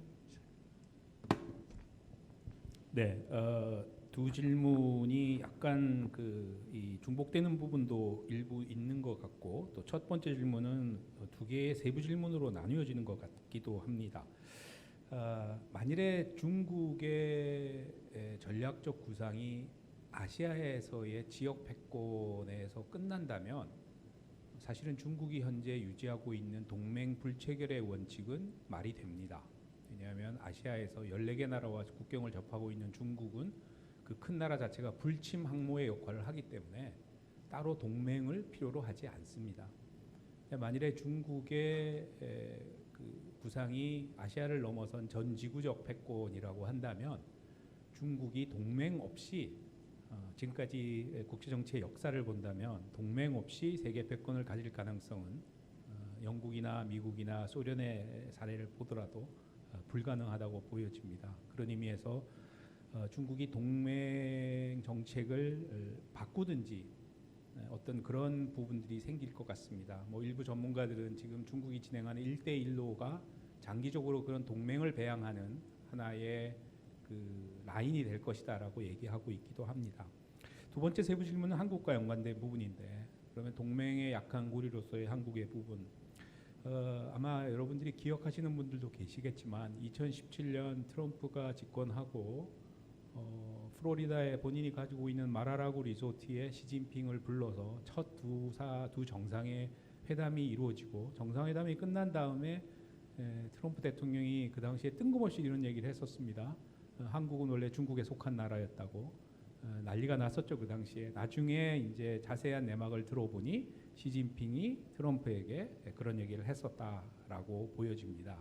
그러니까 결국은 박 교수의 질문에 대한 제 답은 단기적으로는 지금 현재의 한미 동맹의 고리를 약하게 만드는 것이고 그러기 위해서 끊임없이 우리에게 아마 중국의 선호를 강요하고 말을 듣지 않으면 사드와 같은 경제 제재를 하게 되고 그럼에도 불구하고 흥미롭게 우리는 대중 의존도가 자꾸 뭐 줄지 않고 늘고 있다는 거죠. 그다음에 중기적으로는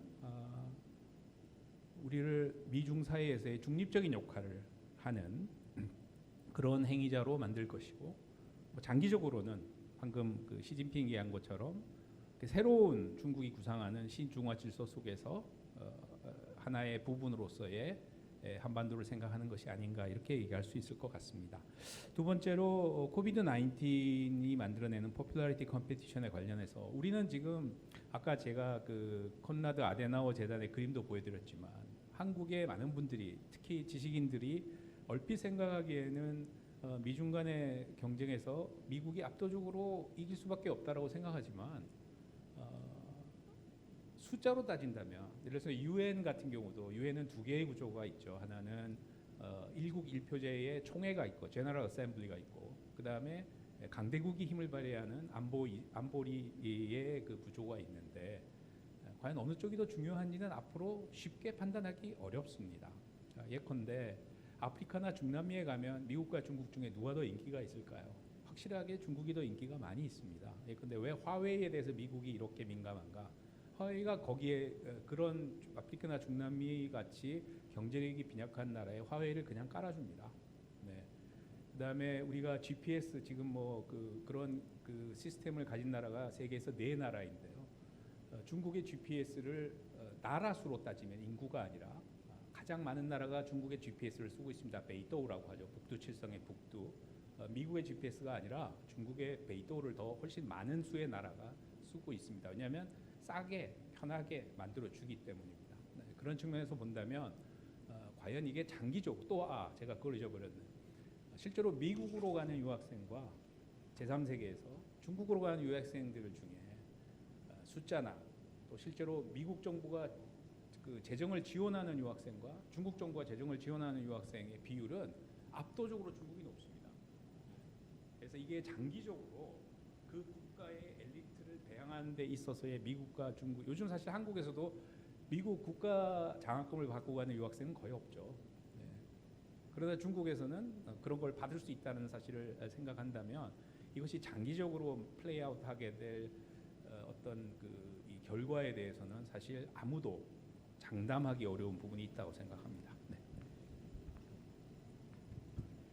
네, 지금 말씀하신 것 이어갖고 하나만 더 말씀드리면 지금 WTO의 사무총장 선출을 하고 있는데 아마 그 결과가 이제 이런 미중 간의 그 충돌과 지금 현황을 보여주는 아주 중요한 리트머스가 될 거라고 보여지고요.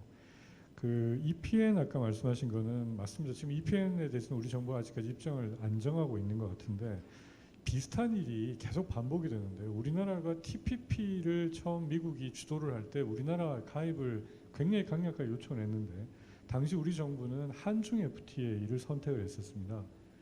실제로 그 당시에 오바마, 이 노벨상을 받은 오바마가 노벨 평화상을 받았던 오바마가 TPP를 대중국 경제 정책의 수단으로 얘기를 내세운 이런 마당이었었기 때문에 중국으로서도 절대 거기 들어가면 안 된다. 그러니까 미국이냐 중국이냐 양자택일을 하라고 했었던 거고 그때 우리는 안미경중이라는 소위 안보는 뭐 미국이랑 하되 이 경제 때문에 안 된다라고 해서 결국 TPP를 포기하고 한중 FTA를 선택을 했었던 게 있는데 그리고 나서 우리는 AIIB에 가입을 하고 이런 거가 벌어졌었습니다.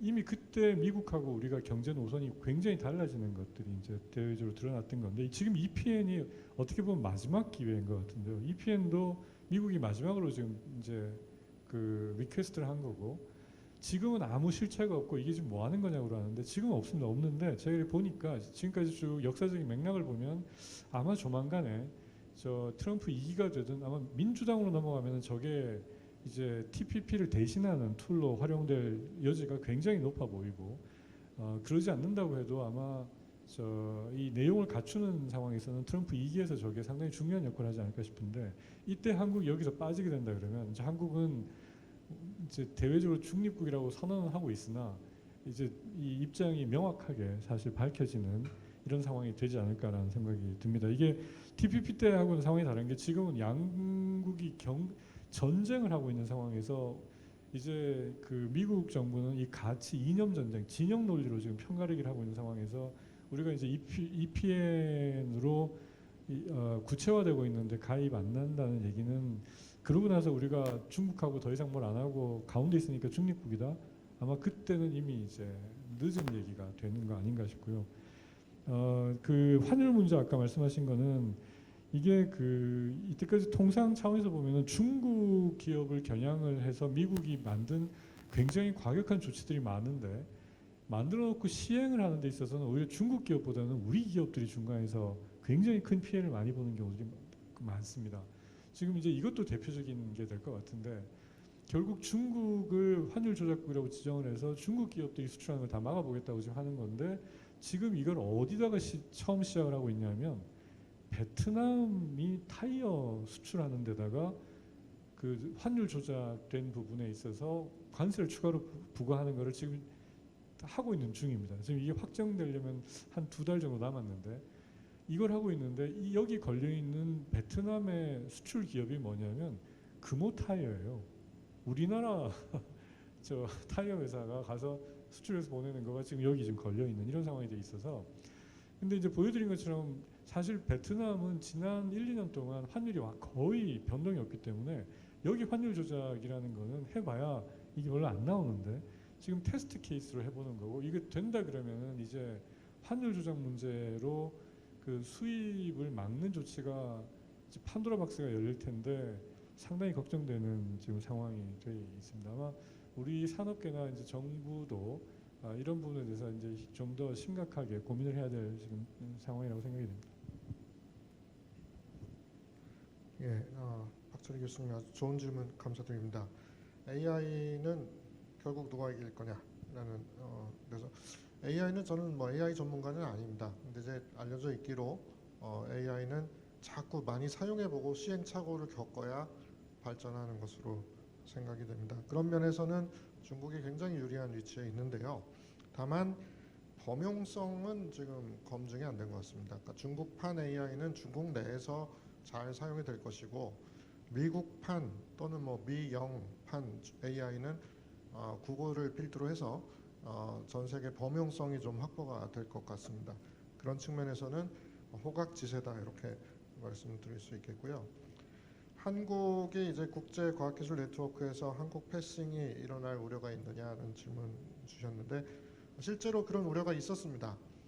중국이 이제 미국에 유학생을 엄청나게 보내고 한국 유학생이 오히려 줄어들고 또 특히 이제 다국적 기업의 연구소가 한국의 연구소를 만들지 않고 중국으로 다 갔어요. 왜냐하면 시장을 보고 중국에 맞는 연구를 해야 되겠다든지 아니면 중국 시장에 어필하기 위해서 연구소들도 중국으로 들어갔습니다. 또 다국적 기업들이 중국 대학들하고 콜라보레이션하고 이런 일이 많아서 중국하고 바로 이제 한국 패싱하고 과학기술 역량이 중국으로 가는 게 아니냐라는 우려가 최근까지 있었는데 지금 오히려 이런 미중 간 갈등 상황이 이 패싱 우려라는 부분에 있어서는 조금 그래도 우려를 덜하게 해주는 오히려 측면도 있다고 생각이 됩니다. 그러면 앞으로 만약에 다시 한국 패싱이 일어나거나 했을 때 어떻게 될 것이냐, 우리가 서바이브 할 수 있을 것이냐.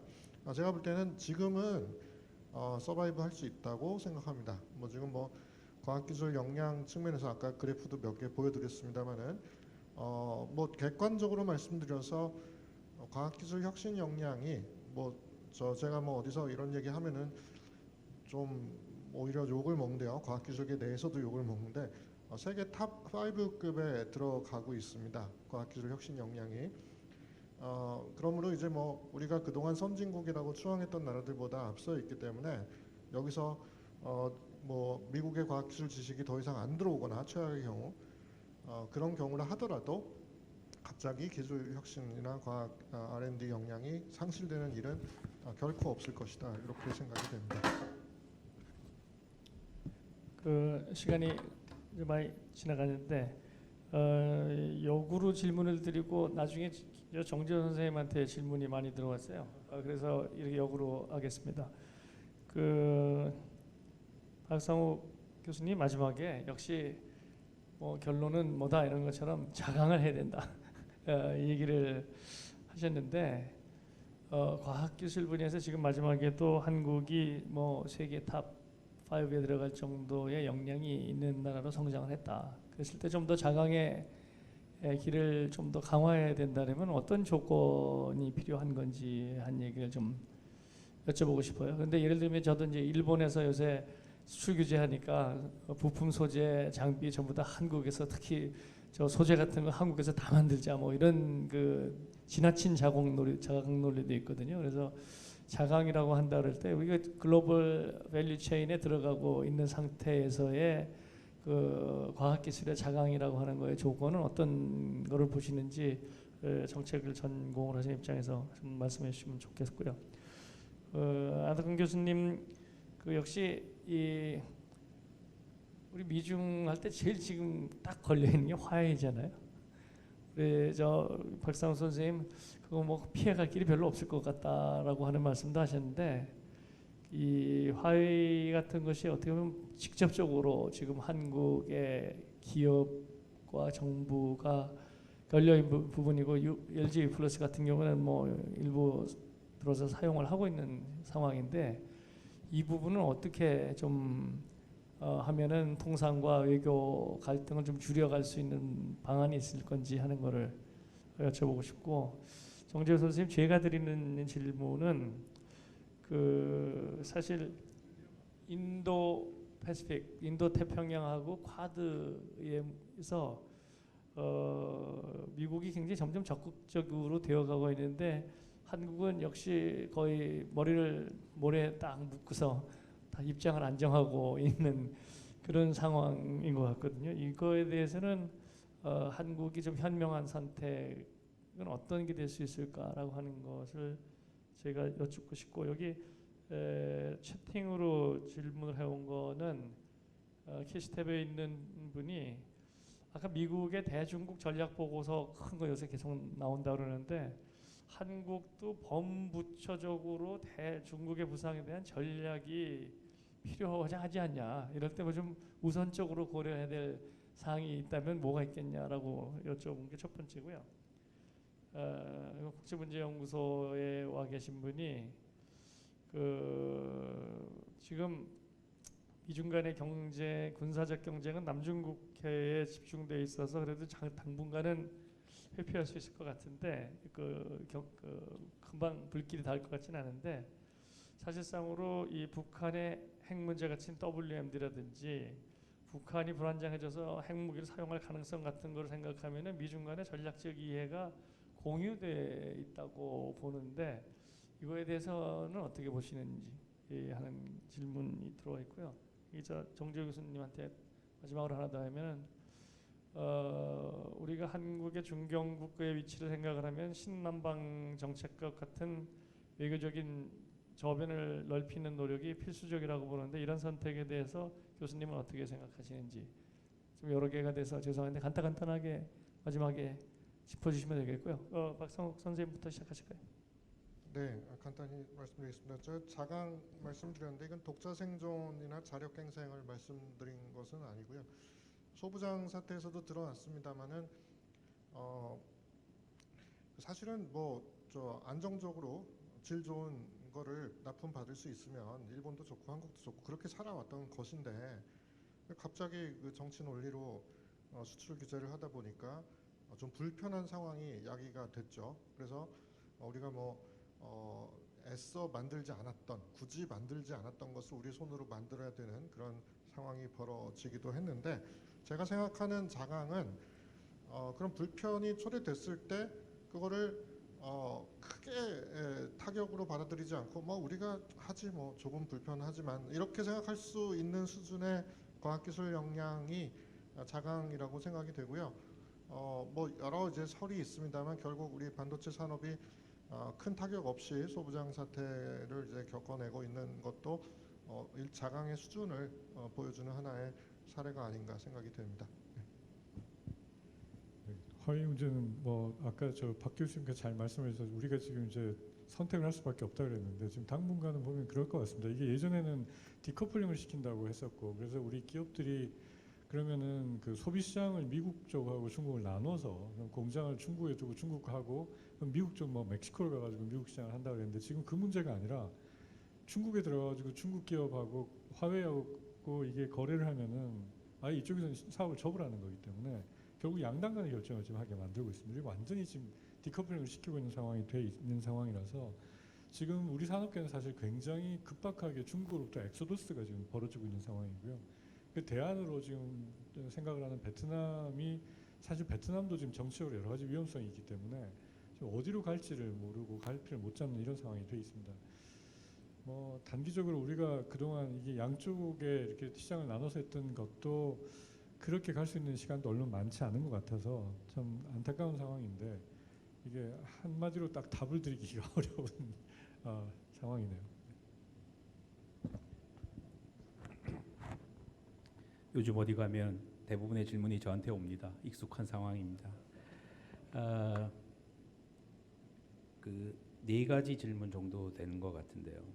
우선 인도태평양 전략은 국방부 보고서에 따르면 세 가지가 중요합니다. 하나는 군사적 대비 태세, 또 하나는 영내 국가들과의 파트너십, 그다음에 세 번째는 네트워크화된 군사 협력.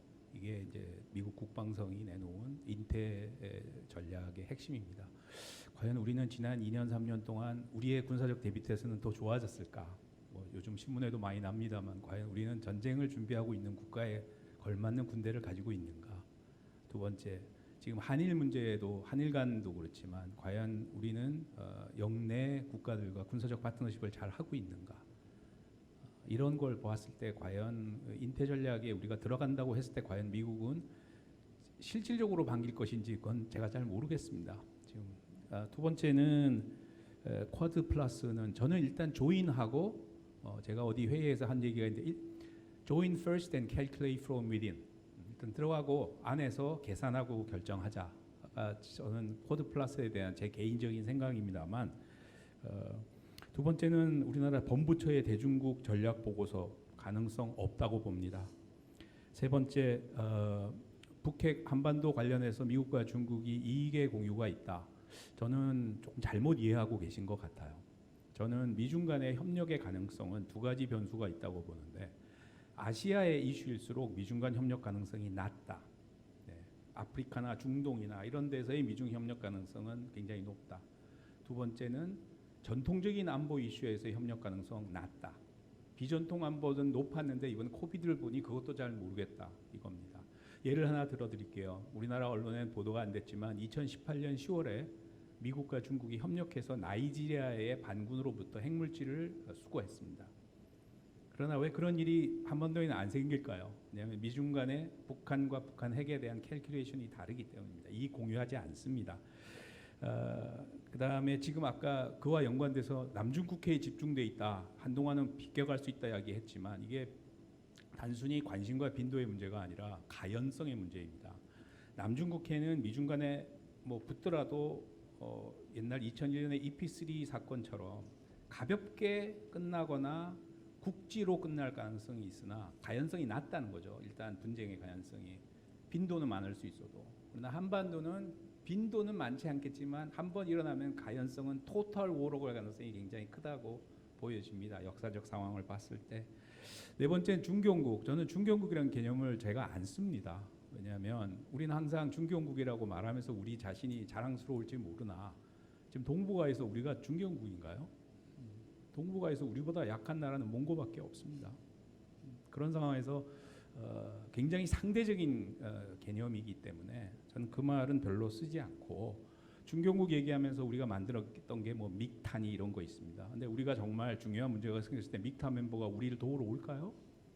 저는 약간 그 현실에서 벗어난 공론에 가까운 얘기들이 너무 많이 학계에서 이루어지고 있다라고 생각하고 있습니다. 감사합니다. 시간만 있으면 한 시간 정도 더 연장을 해서 얘기를 들었으면 좋겠지만 또 다음 그러시죠. 하나 하시죠. 제가 궁금한 거는 저는 이제 안보 외교 쪽에 있다 보니 요즘 출장을 못 가서 외국하고 회의를 하다 보면 이런 이슈에서는 어느 누구도 줌을 안 써요. 그리고 줌과 관련한 여러 가지 논란이 있었는데 우리는 서울대 자체가 줌을 쓰고 있는 건 괜찮은가요? 기술적 측면에서 조금 질문 드리고 싶습니다.